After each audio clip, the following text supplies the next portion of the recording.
இன்றைக்கி கடவுள் நம்மளுக்கு கொடுத்துருக்க வசனம் யாக்கோப்பு 1:11.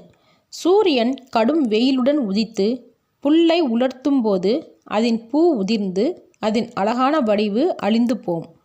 ஐஸ்வர்யவானும் அப்படியே தன் வழிகளில் வாடி போவான். இந்த வசனத்தை கொண்டு கடவுள் நம்மகிட்ட என்ன சொல்கிறத பார்ப்போம்.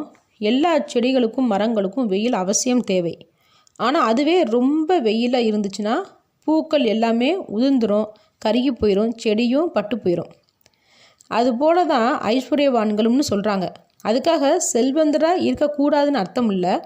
ஒரு செல்வந்தர் அவங்க கால் போகிற போக்கில் போய் பணம் சம்பாதிக்கணும்னு ஆசைப்படும் போது தான் நஷ்டம் உண்டாகும்னு சொல்கிறாங்க. அதனால இந்த வசனத்தில் சூரியன் கடும் வெயிலுடன் உதித்துன்னு சொல்லப்பட்டிருக்கு. கடும் வெயில் அப்படின்னா என்னதுன்னா தாங்கிக்க முடியாத அளவுக்கு வெயில்னு அர்த்தம். அப்போது அந்த செடிகளுக்கு அவ்வளோ வெயில் தேவையில்லை.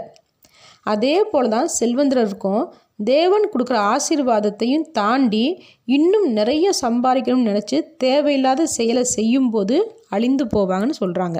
ஆமேன்.